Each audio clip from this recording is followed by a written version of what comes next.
প্ৰত্যেক বছৰৰ দৰে এইবাৰো দাৰুল কুৰাণ ৪ নং বুৰবান্দা হাফিজিয়া মাদ্ৰাছাৰ উদ্যোগত দস্তৰবন্দী উপলক্ষে খতমে কুৰাণ ও খতমে ইউনুস ৭ম বাৰ্ষিক এক বিশাল কুৰাণ ও ওয়াজ মেহফিল আয়োজন কৰিছে।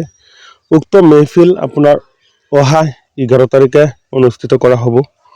সেয়েহে আপোনালোকৰ জৰিয়তে সমূহ ৰাইজক ইছলাম ধৰ্মাৱলম্বীৰ লগতে সমূহ ৰাইজক উক্ত সভাত আহিবৰ কাৰণে অনুৰোধ জনোৱা হৈছে। সকলোৱে যাতে সহায় সহযোগিতা কৰে তাৰ কাৰণেও অনুৰোধ জনোৱা হৈছে।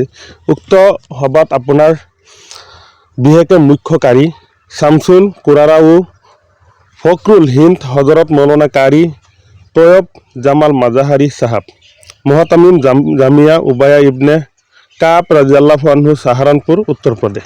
তেখেতে আপোনাৰ মুখ্যকাৰী হিচাপে থাকিব। মুখ্য অতিথি হিচাপে উপস্থিত থাকিব হজৰত মৌলানা হবিবুৰ ৰহমান বুলবুলি MM সাহাব আৰবি শিক্ষক চামদৰা হাইস্কুল। বিশিষ্ট কাৰী হিচাপে উপস্থিত থাকিব হজৰত মৌলানা কাৰী হিদায়াতুল্লাহ সাহাব ইমাম ৪ নং বুৰবান্দা জামে মছজিদ আমাৰ ৩ নং বৰগুলিৰ। বিশিষ্ট অতিথি হিচাপে আপোনাৰ উপস্থিত থাকিব হজৰত মৌলানা মুফতি জাকাৰিয়া আহমেদ কাছিমি সাহাব ইমাম তিনিচুকীয়া তিনিআলি জামে মছজিদ। আমন্ত্ৰিত হাফিজ ও কাৰী শেখ আব্দুল্লাহ সাহাবো উপস্থিত থাকিব আমাৰ হতিৰ পাৰৰ। সেয়েহে আপোনালোকৰ জৰিয়তে আমি মাদ্ৰাছাৰ মেনেজিং সমিতিৰ ফালৰ পৰা মাদ্ৰাছাৰ শিক্ষকবৃন্দসকলৰ ফালৰ পৰা এই উক্ত ৪ নং বুৰবান্দা ৰাইজৰ ফালৰ পৰা সকলোকে আমি আহ্বান জনাইছোঁ যাতে দলে বলে যোগদান কৰি আমাৰ সভাখন কেনেকৈ অনুষ্ঠিত কৰিব পৰা যায় জাক জিলিকি হিচাপে সেইকাৰণে সকলোৱে যাতে সহায় সহযোগিতা কৰে তাৰ কাৰণে অনুৰোধ জনাইছোঁ।